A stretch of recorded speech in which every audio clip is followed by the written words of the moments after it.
আসসালামু আলাইকুম সবাইকে। আজকে আমরা পড়বো হচ্ছে জিনতত্ত্ব এবং বিবর্তন অধ্যায়টা।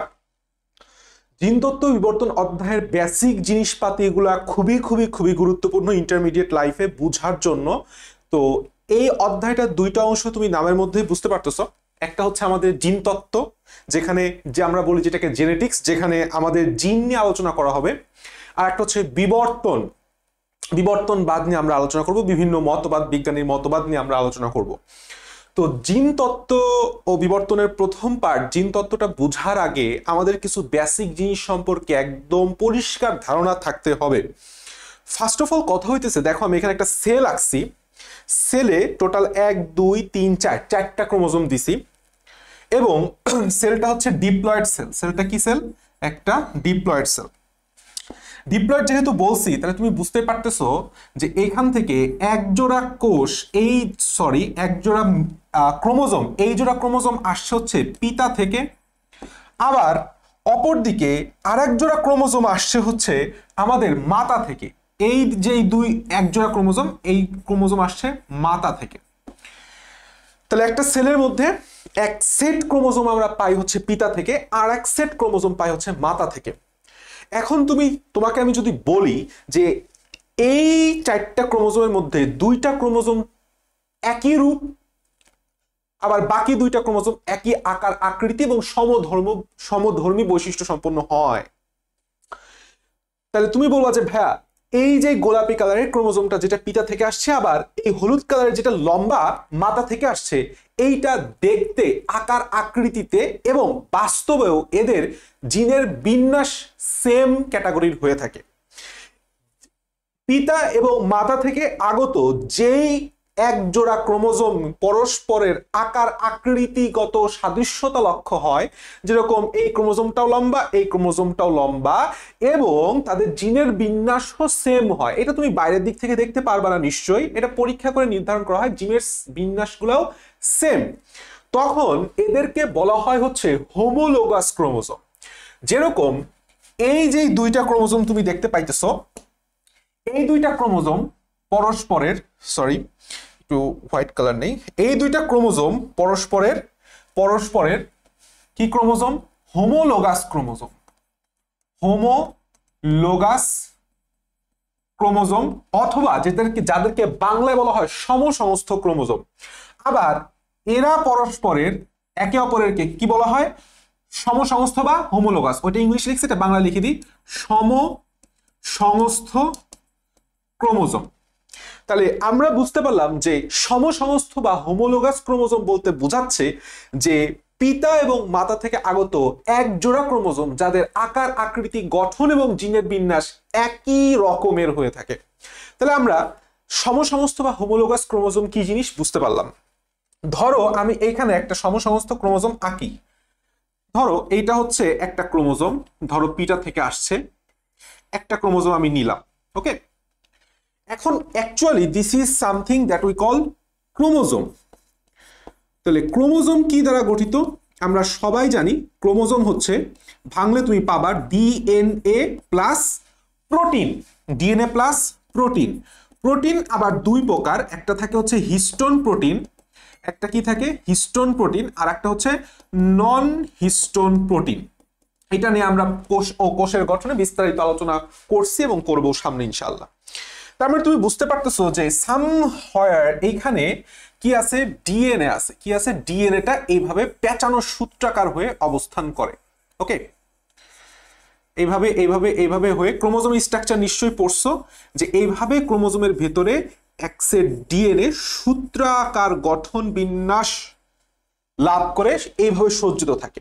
তাহলে ভেতরের এই পার্টটাই হচ্ছে আমাদের ডিএনএ। এখন যদি আমি তোমাকে বলি যে একটা ডিএনএ আবার কি দ্বারা গঠিত, তুমি আমাকে প্রশ্নের উত্তরে বলবা অবশ্যই যে ডিএনএ অসংখ্য জিন দ্বারা গঠিত। কি দ্বারা গঠিত? অসংখ্য জিন দ্বারা গঠিত। ভাইয়া জিন কি? আমরা জানি ডিএনএ হচ্ছে ডিঅক্সিরাইবো নিউক্লিক অ্যাসিড, অর্থাৎ এরা হচ্ছে একটা পলিনিউক্লিওটাইড যৌগ। একটার পর একটা নিউক্লিওটাইড মিলিত হয়ে একটা বৃহৎ যৌগ গঠন করছে, পলিমার যৌগ, যেটাই হচ্ছে ডিএনএ। তার মানে তুমি যদি এটাকে একটা 10 তলা বিল্ডিং চিন্তা করো, 10 তলা বিল্ডিংকে তুমি চিন্তা করো ডিএনএ কিংবা ক্রোমোজোম প্যারালাল আচরণ করে, সেক্ষেত্রে প্রত্যেক তালাকে তুমি বলবা হচ্ছে জিন। ধরো 10টা তালা আছে, তাহলে 10টা তালার প্রত্যেকটা তালাকে আমরা কি বলবো? জিন বলবো। তাহলে প্রত্যেকটা তালায় আবার কি থাকে? ফ্ল্যাট থাকে, ইউনিট থাকে, এ বি সি ডি থাকে না? তো এরকমই জিনগুলা আবার অসংখ্য কি দ্বারা গঠিত? নিউক্লিওটাইড দ্বারা গঠিত, নিউক্লিওটাইড দ্বারা গঠিত। আমরা আর ভাঙলাম না, এই পর্যন্তই আমাদের বুঝার জন্য এনাফ। তার মানে আমরা বুঝতে পারলাম যে ডিএনএ ছোট ছোট খণ্ডক থাকে। প্রশ্নটা এই জায়গায় যে ভাইয়া হোয়াট ইজ জিন, প্রশ্নটা বললাম এই জায়গায়। ডিএনএ অসংখ্য কি থাকে? ছোট ছোট এরকম ব্লক থাকে, ছোট ছোট এরকম অংশ থাকে, এ একটা অংশ, এ একটা অংশ, ডিএনএ ধরো এ আর একটা অংশ, এ আর একটা অংশ, এইভাবে ছোট ছোট অংশ থাকে, যারা কিনা আমরা জানি ডিএনএ থেকে একটা প্রসেসের মাধ্যমে আরএনএ তৈরি করতে পারে, যেটাকে বলা হয় ট্রান্সক্রিপশন। ধরো আমি এই জায়গাটা নিলাম, এইখান থেকে কি করছি? একটা এমআরএনএ তৈরি করছি, এটাকে আমি কি বলছি? নামটা দিছিলাম ট্রান্সক্রিপশন। মনে আছে না? অবশ্যই মনে আছে, ট্রান্সক্রিপশন। তাহলে ডিএনএ এর যে অংশটা, আমি আবার বলতেছি একদম ক্রিস্টাল ধারণাটা তোমাদের, কনসেপ্টটা তোমার মাথার মধ্যে ঢুকে যাচ্ছে। চিন্তা করো, ডিএনএ এর যে অংশটা একটা পূর্ণাঙ্গ এমআরএনএ তৈরি করতে পারে, সেই অংশকেই আমরা জিন বলবো। কি বলবো? জিন বলবো। এই জিনটা আগে যখন মেন্ডেল এই জিন জেনেটিক্স ক্রোমোজোম নিয়ে বিভিন্ন গবেষণা করতেছিল, তখন এই জিনটা আবিষ্কার এত সুন্দরভাবে হয়ে থাকে না। সেই 1600, 1700, 1800 সালের দিকে কে এত কিছু আবিষ্কার করছে ভাই? প্রশ্নই ওঠে না। তো তখন এই জিনকে বলা হইলো হচ্ছে ফ্যাক্টর। কি বলা হইলো? ফ্যাক্টর। তাহলে জিন কি জিনিস বোঝা গেছে। ডিএনএ যে একটা অংশ, আমরা সাধারণত তোমাকে যদি আমি বলি যে জিন কি জিনিস, তুমি বলবা জীবের সকল চারিত্রিক বৈশিষ্ট্য নিয়ন্ত্রণকারী একককে জিন বলে। এটা তো সংজ্ঞা, পরীক্ষায় লেখার জন্য তুমি এটা ব্যবহার করতে পারবা, কিন্তু বেসিকটা তো তোমার, কনসেপ্টটা তো তোমার লাগবে। ঠিক আছে, আমি সবকিছুই তোমাকে দেখাই দেবো, এই জন্যই তো ব্যাচটা একাডেমিক টু অ্যাডমিশন ব্যাচ। তাহলে ডিএনএ যে অংশটা থেকে একটা পূর্ণাঙ্গ এমআরএনএ তৈরি হতে পারে, সেটাকে বলা হয় জিন বা ফ্যাক্টর। এখন এইটা ধরলাম আমাদের পিতার একটা ক্রোমোজোম। তাহলে আমি অনুরূপ আর একটা ক্রোমোজোম নিয়ে আসি, যেটা হচ্ছে আমাদের মাতার ক্রোমোজোম। কিসের ক্রোমোজোম? মাতার ক্রোমোজোম। এটা ধরো আমাদের আর একটা মাতার ক্রোমোজোম আমি এখানে নিয়ে আসছি। তাহলে এটা হচ্ছে আমাদের পিতা এবং আর একটা হচ্ছে আমাদের মাতা। তাহলে এই পিতা এবং মাতার পরস্পরের যে ক্রোমোজোমটার নাম দিছিলাম কি? এদেরকে পরস্পরের কি বলা হয়? এদেরকে পরস্পরে বলা হয় হোমোলোগাস ক্রোমোজোম। ভালো কথা। তো হোমোলোগাস ক্রোমোজোম আমি বললাম। এখন হোমোলোগাস ক্রোমোজোমের আমি একটা কথা বলছি যে এদের আকার, এদের আকৃতি, এদের গঠন এবং জিনের বিন্যাস একই রূপ এবং একই ওয়ে সিকোয়েন্সে হয়ে থাকে। সাপোজ সে টু সে, ধরো আমি একটু মার্ক করে দিই, সেটা হচ্ছে এই যে জিনটা এখানে আছে, এই যে জিনটা আমাদের পিতায় আছে, সেটা হচ্ছে ওই পিতার লম্বা হওয়ার জিন, অর্থাৎ হাইটের জিন। কিসের জিন? হাইটের জিন, বা বাংলায় বললে উচ্চতার জিন। একটা ডিএনএ তে বা একটা ক্রোমোজোমে যেই স্থানে একটা জিন অবস্থান করে, সেই অবস্থানটাকে বলা হয় লোকাস। ধরো তোমাকে আমি প্রশ্ন করলাম যে তুমি কোথায় থাকো, তুমি বললাম বাংলাদেশে। তুমি আরো স্পেসিফিকলি বলো তো ভাইয়া, বললা ঢাকায়। আরো স্পেসিফিকলি বললা পুরান ঢাকায়। আরো স্পেসিফিকলি বললা, আমার কথা বলি, নাজিমউদ্দিন রোড। আমি আরো স্পেসিফিক বললাম ফ্ল্যাট নাম্বার কত, এত। তুমি আলটিমেটলি যায় আমার বাবা হচ্ছে 4 তলায়, এ নাম্বার ইউনিট, তার মানে অর্থাৎ 4A। তাহলে 4Aটা হইতেছে আমার exact location. Bangladesh, Dhaka, old Dhaka, Nazimuddin road, তারপরে এত নাম্বার বাসা, বাসার কত তালা? 4 তলা, এ নাম্বার ইউনিট। তাহলে এই 4Aটা কি আমার এক্সাক্ট লোকেশন। ঠিক একইভাবে প্রত্যেকটা ক্রোমোজোমের ডিএনএতে জিএনএর অবস্থান, লোকেশন নির্দিষ্ট। এই যে লোকেশনটা, কি বলছি? এই যে লোকেশনটা, এই লোকেশনটাকে বলা হয় হচ্ছে লোকাস। কি বলা হয়? লোকাস বলা হয়। তাহলে তোমাকে যদি আমি প্রশ্ন করি যে হোয়াট ইজ লোকাস, ডিএনএ কিংবা ক্রোমোজোমে যেই স্থানে একটি নির্দিষ্ট জিন অবস্থান করে তাকেই লোকাস বলে। আশা করি তুমি এটা বুঝতে পারছো। Am I clear or not? I hope so. তো এইটা হচ্ছে উচ্চতার লোকাস। এটা কি লোকাস? উচ্চতার লোকাস। তুমি এই পজিশনে যদি চিন্তা করো এখানে উচ্চতার জিন পাবা। হোমোলোগাস ক্রোমোজোমে কি হয়, সেম আর একটা লোকাস থাকে, সেই লোকাসেও যে জিনটা থাকে সেই জিনটাও উচ্চতাই নির্দেশ করে, অর্থাৎ এই জিনটাও ওই মাতার হাইটের জন্য দায়ী। আমরা জানি মাতার হাইট, মাতার একজন লোকের হাইট, উচ্চতা, গায়ের রং, চোখের রং সবকিছুই জিন দ্বারা নিয়ন্ত্রিত হয়। তার মানে আমি তোমাকে বুঝাইতে চাচ্ছি যে হোমোলোগাস ক্রোমোজোমের সেম লোকাসে সেম জিন অবস্থান করে, তখন এই জিন জোড়াকে পরস্পরের অ্যালিল বলা হয়। তাহলে allele is nothing but a pair of জিন। আমি আবার বলতেছি, allele is nothing but a pair of জিন। দ্যাট মিনস হোমোলোগাস ক্রোমোজোমের একই লোকাসে অবস্থিত দুইটা জিনকে পরস্পরের, এটা কি উচ্চতার জিন, এটা কি এটা উচ্চতার জিন, পরস্পরের অ্যালিল বলা হয়। কি বলা হয়? এদেরকে পরস্পরের আমরা কি বলবো? এদেরকে পরস্পরের আমরা বলবো হচ্ছে অ্যালিল। এদেরকে পরস্পরের বলবো হচ্ছে অ্যালিল।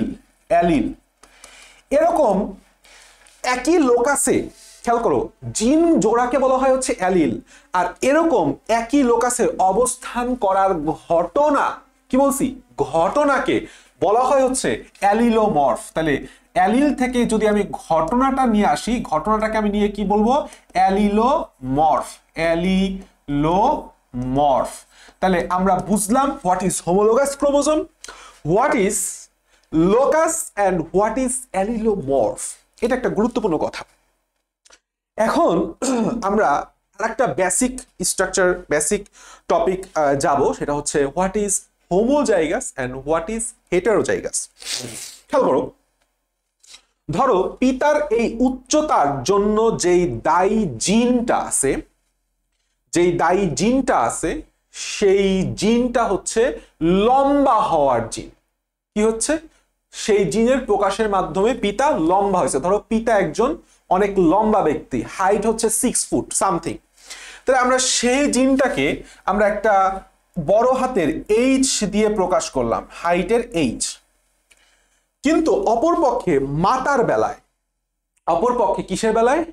মাতার বেলায় যেই জিনটা দায়ী, সেই জিনটা ধরো সেটাও লম্বা হওয়ার জন্য দায়ী, বড় হাতের এইচ। খেয়াল করো, তাহলে পিতার মধ্যে যেই জিনটা আছে সেটাও লম্বা হওয়ার জন্য দায়ী জিন, বড় হাতের এইচ। আবার মাতার মধ্যে উচ্চতার জন্য যেই জিনটা দায়ী আছে সেটাও লম্বা হওয়ার জিন তথা এইচ। তাহলে এইটা তো সন্তান, পিতা মাতার থেকে আগত এই কোষটা তো সন্তানের কোষ। সন্তানের কোষের মধ্যে এক সেট পিতা, এক সেট মাতার ক্রোমোজোম আমি এনে দেখাইছি। তাহলে তোমাকে আমি বলতে পারি যে সন্তানের জন্য, এখান থেকে যখন আমরা একটা সন্তান কল্পনা করব, সন্তানের বেলায় উচ্চতার জন্য জিন কি দায়ী? দুইটা এইচ। এই জায়গাটায় স্টুডেন্টরা বুঝতে ভুল করে। একটা কথা আমি চমৎকার করে নোট করে দিচ্ছি, এটা 3 স্টার দিয়ে লেখো, 3 স্টার 100%। সেটা হচ্ছে একটি বৈশিষ্ট্য ইজ ইকুয়াল টু দুটি জিন। মানে কি? একটা বৈশিষ্ট্যের জন্য সবসময় দুইটা জিন দায়ী থাকে। তার মধ্যে একটা জিন পিতা থেকে আসে, একটা জিন মাতা থেকে আসে। কেউই তো পিতা ছাড়া তৈরি হয় না, কেউই তো মাতা ছাড়া তৈরি হয় না। তুমিও পিতা মাতা থেকে তৈরি হয়েছো, আমিও আমার পিতা মাতা থেকে তৈরি হয়েছি। তার মানে কি? প্রত্যেকটা বৈশিষ্ট্যের জন্য এক সেট পিতার ক্রোমোজোম দায়ী, পিতার ক্রোমোজোমের জিন দায়ী, আর এক সেট মাতার ক্রোমোজোমের জিন দায়ী। মানে প্রত্যেকটা একটা বৈশিষ্ট্য সবসময় মনে রাখবা, এই অধ্যায়ের মেইন বেসিক, একটা বৈশিষ্ট্যের জন্য দায়ী জিন হচ্ছে দুইটা।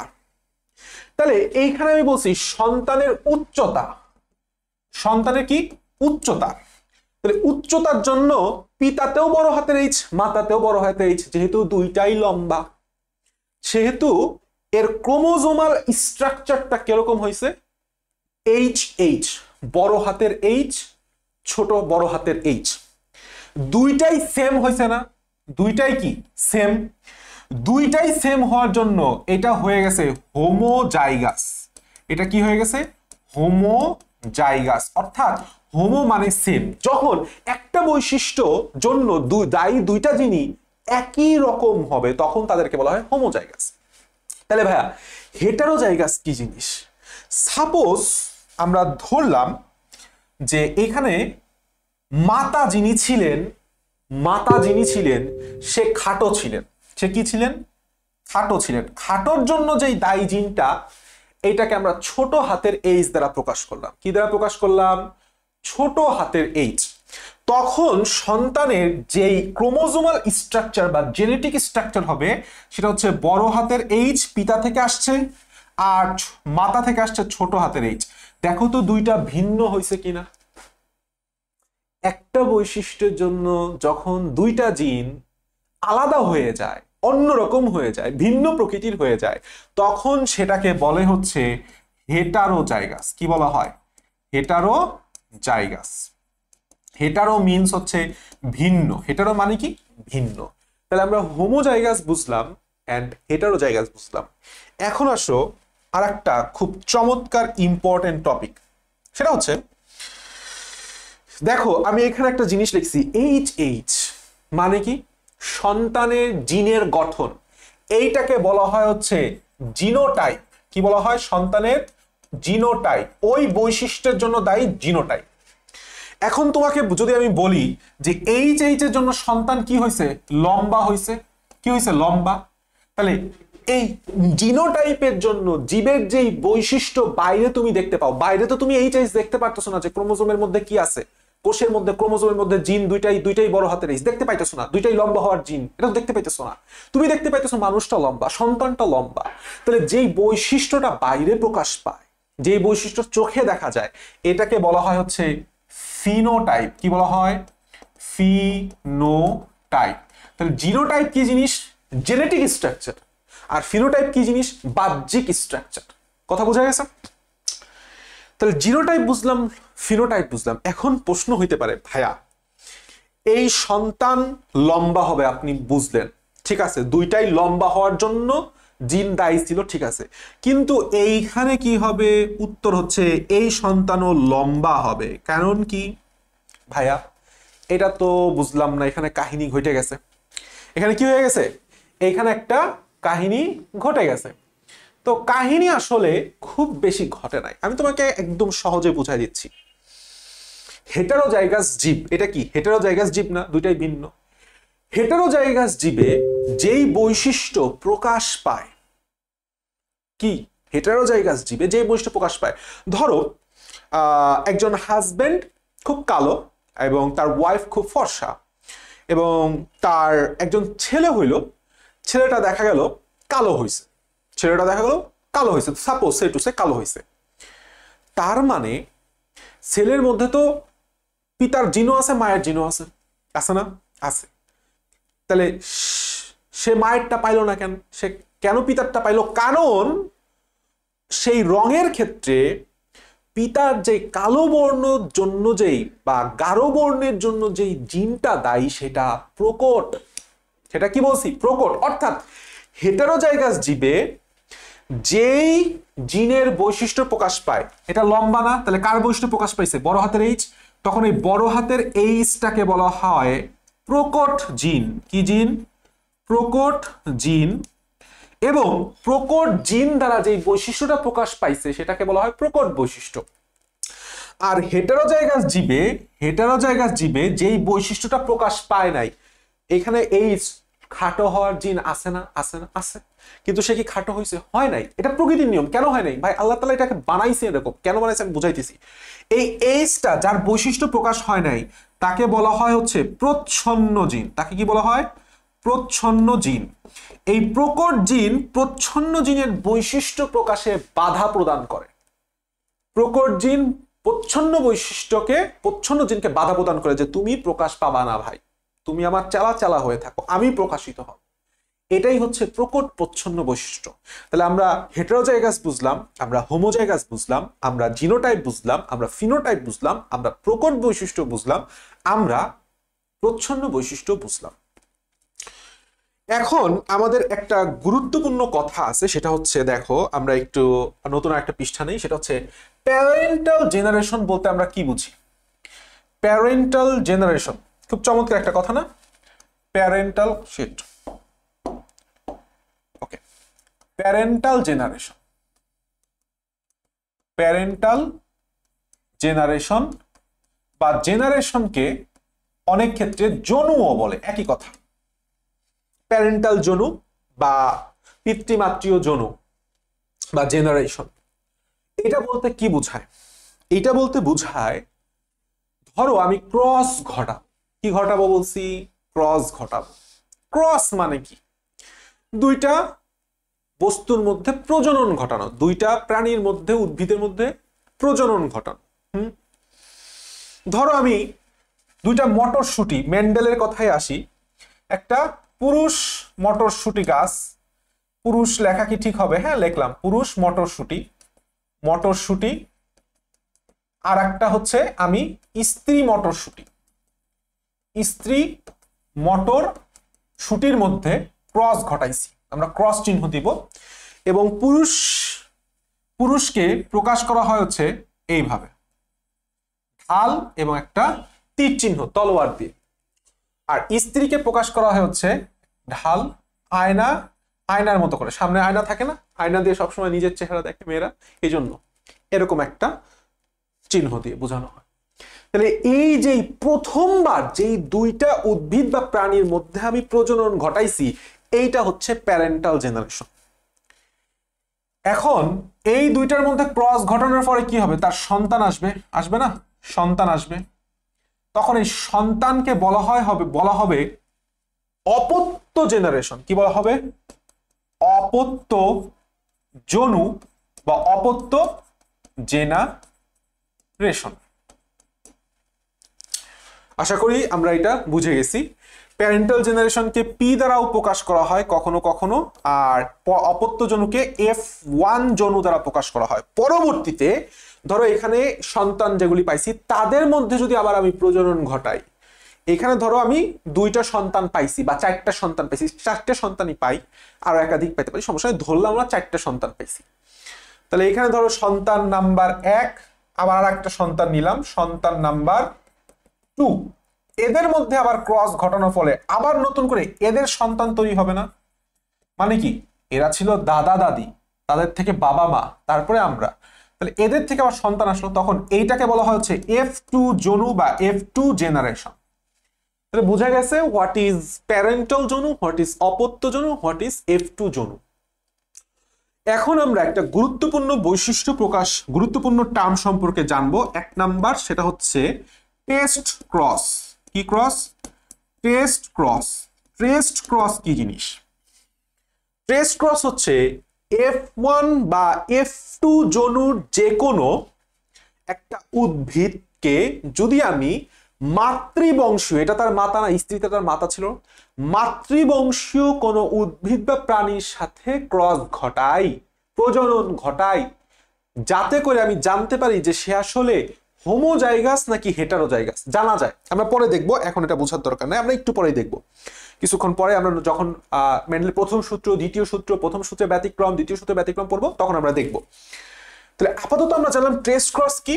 টেস্ট ক্রস হচ্ছে F1 অথবা F2 জনু হোমোজাইগাস কিনা সেটা জানার জন্য এর সাথে মাতৃবংশীয়, কি বংশীয়? মাতৃবংশীয় কোনো উদ্ভিদ বা প্রাণীর মধ্যে আমি প্রজনন ঘটাইছি বা ক্রস ঘটাইছি। এটার যেই ফিনোটাইপ অনুপাত কি জিনিস আমরা পরে বুঝবো, সেটা হচ্ছে 1:1। এটা MCQ-তে দেয়, খুবই দেয়। তাহলে টেস্ট ক্রস বুঝলাম। টেস্ট ক্রস বুঝতে হলে সবসময় মনে রাখবা, টেস্ট ক্রস বুঝতে হলে সবসময় মনে রাখবা আমাদের সবসময় মাতৃবংশীয় উদ্ভিদটা লাগবে। কি লাগবে? মাতৃবংশীয় উদ্ভিদটা লাগবে। এখন আসো তাহলে আমরা একটু ইসের মধ্যে ঢুকি। ব্যাক ক্রস বলে একটা গুরুত্বপূর্ণ কথা আছে। কি আছে? Back cross. ব্যাক ক্রস হচ্ছে সবসময় মনে রাখবা, ব্যাক ক্রস ঘটবে হচ্ছে F1 জনুর সাথে। ব্যাক ক্রস ঘটবে কার সাথে? সবসময় F1 জনুর সাথে। তো F1 জনুর সাথে তুমি আইদার মাতৃবংশীয় নিতে পারো অথবা পিতৃবংশীয় নিতে পারো। F1 জনুর কোনো একটা উদ্ভিদের সাথে আইদার তুমি পিতৃ অথবা মাতৃবংশের যে কোনো একটা উদ্ভিদের মধ্যে প্রজনন ঘটাইলা, সংকরায়ন ঘটাইলা, পরাগায়ন ঘটানোর মাধ্যমে প্রজনন ঘটাইলা, এটাই তো সংকরায়ন বা ক্রসিং ওভার, ক্রস। তখন সেটাকে আমরা বলবো ব্যাক ক্রস। এইটার অনুপাতও 1:1, এইটাও এমসিকিউতে খুব দেয়। তার মানে আমরা একটা জিনিস বুঝতে পারতেছি, খেয়াল করো, আমি দুইটা জায়গায় একটু মার্ক করব। সেটা হচ্ছে যখন তুমি টেস্ট ক্রসের সংজ্ঞা লিখবা তখন শুধুমাত্র মাতৃবংশীয় স্থির থাকতে হবে, F1 F2 ডাজন্ট ম্যাটার। আর যখন তুমি ব্যাক ক্রসের সংজ্ঞা লিখবা তখন মাতৃ বা পিতৃ দুইটাই হতে পারে, কিন্তু F1 ধীর থাকবে, স্থির থাকবে, F1 চেঞ্জ হবে না। F1 এর সাথে তুমি যা ইচ্ছা তাই করো। আশা করি বুঝাইতে পারছি। এন্ড লাস্ট অফ অল আমাদের আরেকটা গুরুত্বপূর্ণ কথা আছে, সেটা হচ্ছে আমি এক সংকর ক্রস এবং দ্বিসংকর ক্রস, ঠিক আছে? তাহলে এটা আমরা একটু মুছে দিলাম, মুছে আমরা একটু লিখি, ঠিক আছে? পারলে তোমরা আমার সাথে একটু লেখো, কাজে দিবে অনেক। হচ্ছে এক সংকর ক্রস, এক সংকর, তো এক মানে হচ্ছে মোনো, এক মানে কি মোনো, আর সংকরের ইংলিশ হচ্ছে হাইব্রিড। তাহলে মোনো হাইব্রিডাইজেশন বা মোনো হাইব্রিড বিষয়ের বেলায় কি হয়, আর অপরদিকে আমাদের দ্বিসংকর ক্রস বা মোনো হাইব্রিড, আর এটা হচ্ছে ডাইহাইব্রিড। এর বেলায় কি ঘটে বা বিষয়টা আসলে কি জিনিস? ফার্স্ট অফ অল কথা হচ্ছে এক সংকর মানে হইতেছে এক জোড়া বৈশিষ্ট্যের উপর যখন আমি ফোকাস করব। যেরকম আমি দুইটা উদ্ভিদ নিলাম, ধরো একটা হচ্ছে লম্বা উদ্ভিদ, এর সাথে আমি প্রজনন ঘটাবো একটা খাটো মটরশুঁটি উদ্ভিদ, ধরো সাপোজ। তাহলে এখানে বৈশিষ্ট্য কয়টা? এইটা একটা বৈশিষ্ট্য, এইটা একটা বৈশিষ্ট্য। কয় জোড়া? এক জোড়া। তাহলে এরকম এক জোড়া বিপরীতধর্মী বৈশিষ্ট্যের উপর লক্ষ্য রেখে যে হাইব্রিডাইজেশন বা সংকরায়ন ঘটানো হয় সেটাই হচ্ছে এক সংকর ক্রস। আর দ্বিসংকর মানে হচ্ছে দুই জোড়া বিপরীতধর্মী বৈশিষ্ট্য। কি বলছি? দুই জোড়া বিপরীতধর্মী বৈশিষ্ট্য। তো ধরো আমি চিন্তা করো যে একজন নিগ্রো মানুষ, সাপোজ সে টু সে, সে খুব লম্বা এবং কালো, এর সাথে বিয়ে হইল একজন খাটো এবং ফর্সা মহিলার। তাহলে এখানে বৈশিষ্ট্য কয় জোড়া? 1 2 3 4, চারটা বৈশিষ্ট্য মানে হচ্ছে দুই জোড়া। চারটা বৈশিষ্ট্য মানে কি? দুই জোড়া। তাহলে দুই জোড়া বিপরীতধর্মী বৈশিষ্ট্য, লম্বা খাটো বিপরীত পরস্পরের, কালো ফর্সা বিপরীত বৈশিষ্ট্য পরস্পরের, দুই জোড়া বিপরীত বৈশিষ্ট্যের উপর ফোকাস রাখে যখন আমি সংকরায়ন ঘটাবো তখন সেটাকে বলা হবে হচ্ছে দ্বিসংকরায়ন বা ডাইহাইব্রিডাইজেশন ক্রস। আশা করি তোমরা এই জিনিসটা বুঝতে পারছো। দিস ইজ অল অ্যাবাউট আমাদের এই অধ্যায়ের বেসিক। এই জিনিস সম্পর্কে ক্রিস্টাল ক্লিয়ার ধারণা থাকতে এই অধ্যায়ের আগা ঘোড়া তুমি কিছুই বুঝতে পারবে না।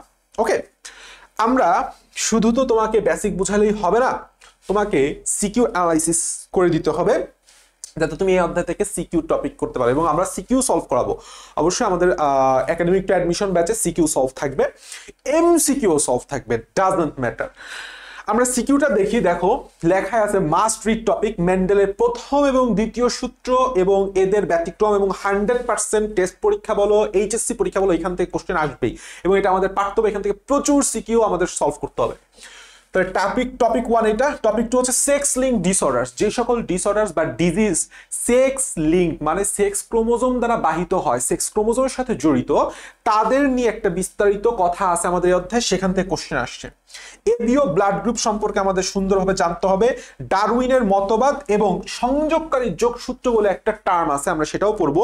এই দুইটা হচ্ছে আমাদের বিবর্তন, বিবর্তন থেকে পড়া জাস্ট এই দুইটা টপিক। বাকি এই তিনটা টপিক হচ্ছে আমাদের জিন তত্ত্বের এবং জিন তত্ত্বের এই টপিকটা সবচেয়ে ইম্পর্টেন্ট টপিক 1। এটা হচ্ছে আমাদের সিকিউ অ্যানালাইসিস। এখন আসো আমি তোমাদের আসলে কি পড়াইলাম সেটা তোমাদের একটু বই থেকে দেখাই, কারণ আলটিমেটলি তোমার কাছে বই আছে এবং বইটাই তোমাকে পড়তে হবে। So let's go. First of all আমি তোমাকে একটা জিনিস দেখাই, একটু দেখো। সেটা হচ্ছে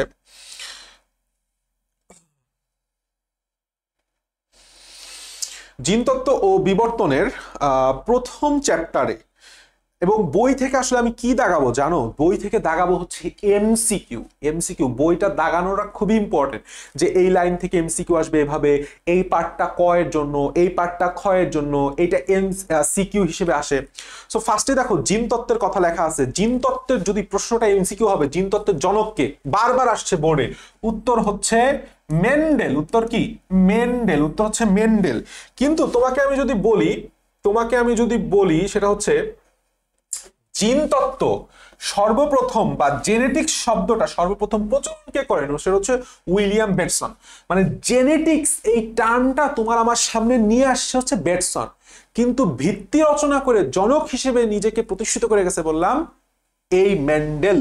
আচ্ছা, আমরা পরবর্তী পৃষ্ঠায় যাই। পরবর্তী পৃষ্ঠায় কি লিখছে দেখো, গ্রেগর জহন মেন্ডেল আধুনিক জিনতত্ত্বের জনক। এখান থেকে আসলে কিছুই পড়ার নাই, এখান থেকে তুমি পড়বা হচ্ছে রিডিং, সুন্দর করে একটু রিডিং পড়বা, কোনো সিকিউ এমসিকিউ নাই এক্সেপ্ট ওয়ান থিং, সেটা হচ্ছে আমাদের গ্রেগর জহন মেন্ডেল কত ধরনের 34 ধরনের মটরশুঁটি নিয়ে গবেষণা করছিলেন। কত ধরনের? 34 ধরনের মটরশুঁটি। ওকে ফাইন, এখান থেকে আর সেরকম কিছু নাই, আমরা পরবর্তী পৃষ্ঠায় আসি। এইখানে বলছে সেটা হচ্ছে দেখো, এই কারণে বংশগতি বা জিনতত্ত্বের জনক বা ফাদার অফ জেনেটিক্স বলা হয় কাকে? মেন্ডেলকে। এর নিচের দিকে মেন্ডেলিয়ান ইনহেরিটেন্স বলতে কি বুঝো? এইটা বললাম আমাদের ক্ষয়ের কোশ্চেন। তখন তোমাকে কি জিনিসটা লিখতে হবে আমি তোমাকে বলে দিই, এটা গাইড বই সব জায়গায় আছে। অ্যাকচুয়ালি ইনহেরিটেন্স বলতে আসলে কি বুঝি? সেটা হচ্ছে ইনহেরিটেন্স বলতে বুঝি হচ্ছে পিতা মাতা থেকে প্রাপ্ত বৈশিষ্ট্য সমূহ। কি বলছি?